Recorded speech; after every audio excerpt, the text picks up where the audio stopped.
The Legend of the Bleeding Heart by Annie Fellows Johnston. In days of old, when all things in the wood had speech, there lived within its depths a lone flax spinner. She was a bent old creature, and ill to look upon, but all the tongues of all the forest leaves were ever kept a-wagging with the story of her kindly deeds.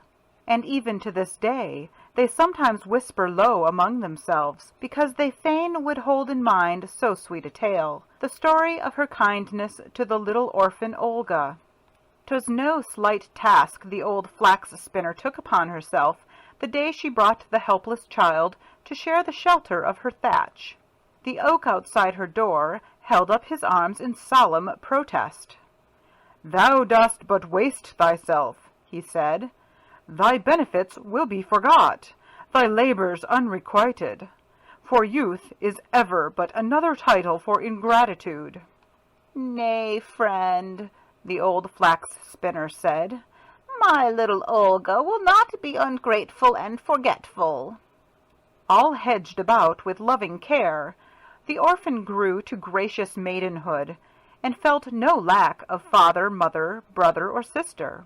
In every way the old flax spinner took their places, but many were the sacrifices that she made to keep her fed and warmly clad, and every time she went without herself, that Olga might receive a greater share, Wiseacre Oak looked down and frowned and shook his head. Then would the old dame hasten to her inner room, and there she pricked herself with her spindle until a great red drop of her heart's blood fell into her trembling hand. With witchery of words she blew upon it and rolled it in her palm, and muttering, turned and turned and turned it.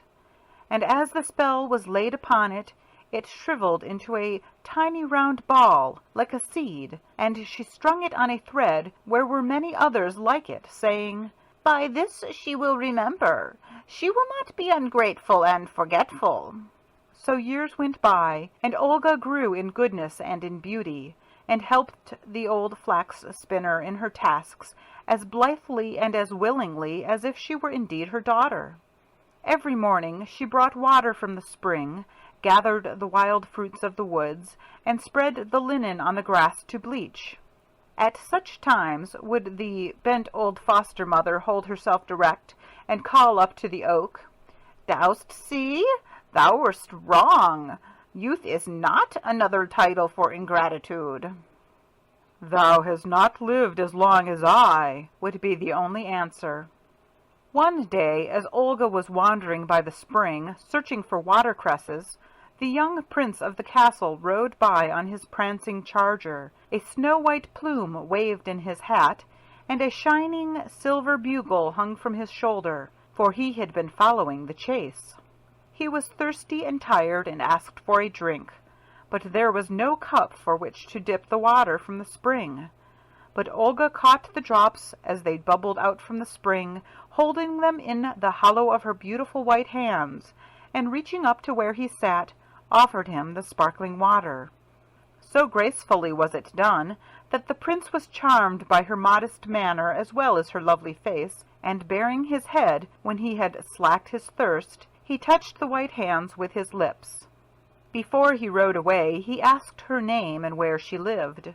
The next day a courier in scarlet and gold stopped at the door of the cottage and invited Olga to the castle.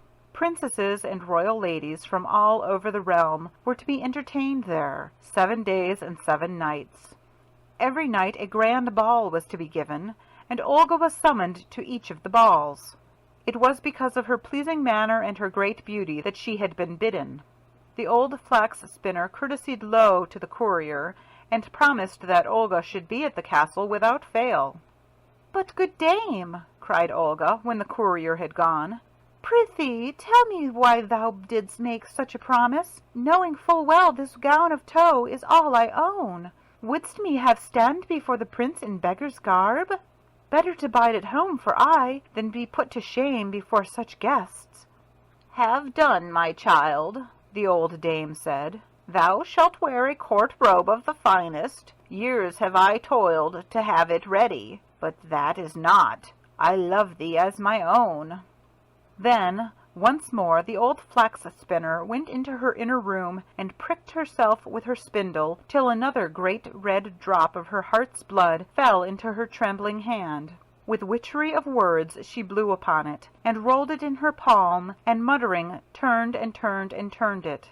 And as the spell was laid upon it, it shriveled into a tiny round ball like a seed, and she strung it onto a thread where were many others like it.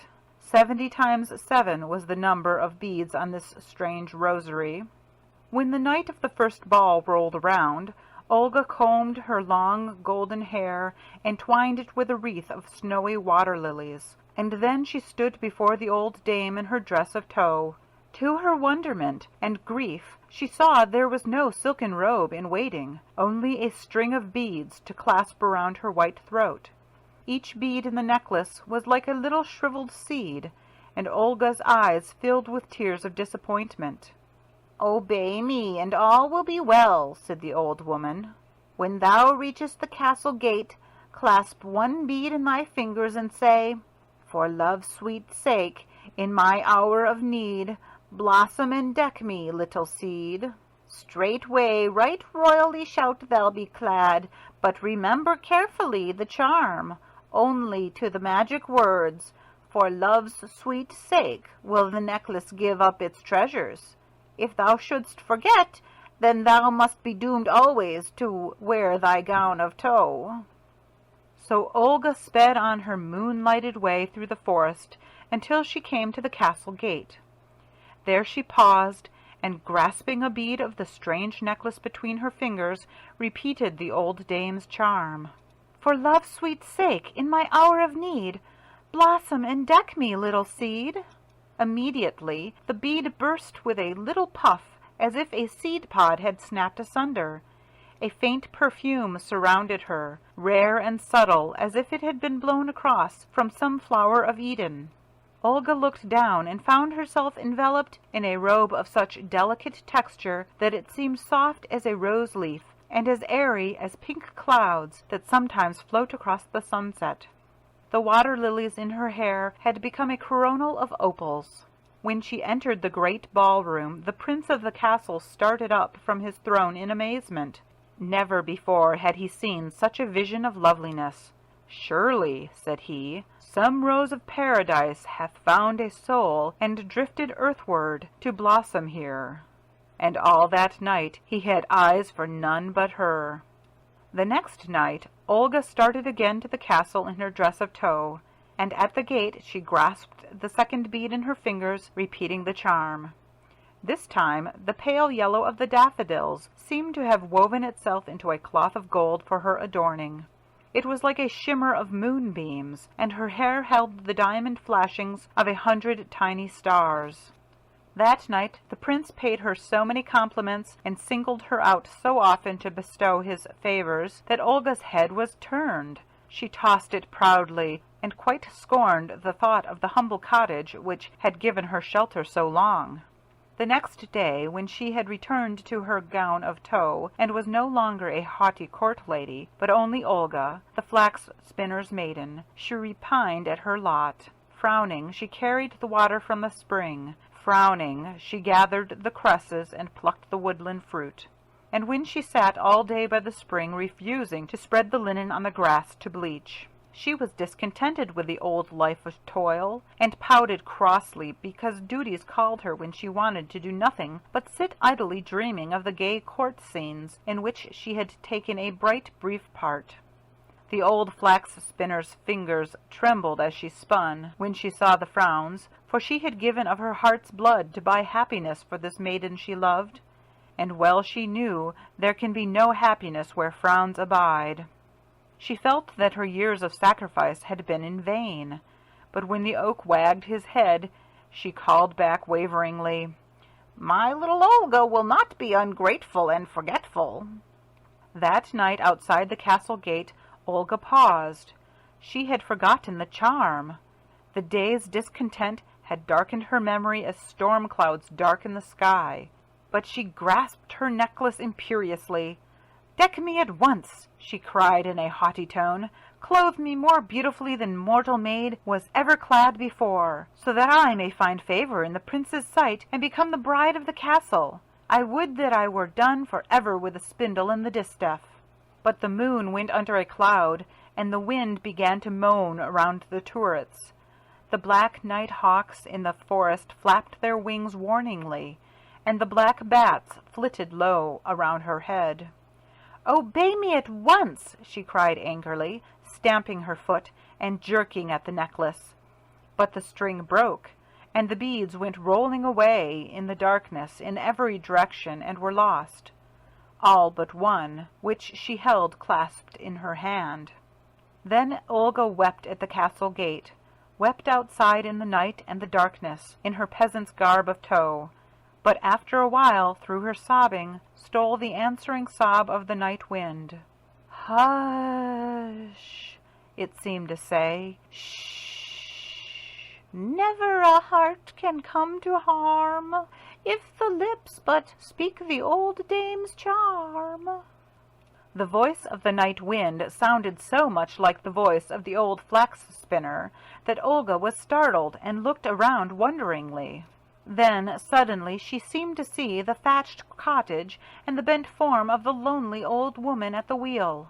All the years in which the good dame had befriended her seemed to rise up in a row, and out of each one called 1,000 kindnesses as with one voice. "How canst thou forget us, Olga? We were done for love's sweet sake, and that alone." Then was Olga sorry and ashamed that she had been so proud and forgetful, and she wept again. The tears seemed to clear her vision, for now she saw plainly that through no power of her own could she wrest strange favors from fortune. Only the power of the old charm could make them hers. She remembered it then, and holding fast the one bead in her hand, she repeated humbly, "For love's sweet sake, in my hour of need, blossom and deck me, little seed." Lo, as the words left her lips, the moon shone out from behind the clouds above the dark forest. There was a fragrance of lilies all about, and a gossamer gown floated around her, whiter than the whiteness of the fairest lily. It was fine like the finest lace the frost elves weave, and softer than the softest ermine of the snow. On her long golden hair gleamed a coronet of pearls. So beautiful, so dazzling was she as she entered the castle door, that the prince came down to meet her, and kneeling, kissed her hand and claimed her as his bride. Then came the bishop in his mitre, and led her to the throne, and before them all the flax spinner's maiden was married to the prince, and became the Princess Olga. Then, until the 7 days and 7 nights were done, the revels lasted in the castle. And in the merriment the old flax spinner was again forgotten. Her kindness of the past, her loneliness in the present, had no part in the thoughts of the Princess Olga. All night the old oak, tapping on the thatch, called down, "Thou'rt forgotten, thou'rt forgotten." But the beads that had rolled away in the darkness buried themselves in the earth and took root, and sprang up as the old woman knew they would do. There at the castle gate they bloomed, a strange, strange flower, for on every stem hung a row of little bleeding hearts. One day the Princess Olga, seeing them from her window, went down to them in wonderment. "What do you hear?" she cried, for in her forest life she'd learned all speech of bird and beast and plant. "We bloom for love's sweet sake," they answered. "We have sprung from the old flax spinner's gift, the necklace thou didst break and scatter. From her heart's best blood she gave it, and her heart still bleeds to think she is forgotten." Then they began to tell the story of the old dame's sacrifices, all the 70 times 7 that she had made for the sake of the maiden, and Olga grieved, as she listened, that she could have been so ungrateful. Then she brought the prince to hear the story of the strange, strange flowers, And when he had heard, together they went to the lowly cottage, and fetched the old flax spinner to the castle, there to live out all her days in ease and contentment. "See now," she whispered to the oak at parting, but sturdily he held his ground, persisting, "Thou wouldst have been forgotten, save for that miracle of bloom." And still the flower we call Bleeding Heart blooms on by cottage walls and castle gardens, to waken all the world to grateful memories, and ever it doth bring to mind the lonely hearts that bleed because they are forgotten, and all they sacrificed for love's sweet sake to give us happiness. End of The Legend of the Bleeding Heart by Annie Fellows Johnston.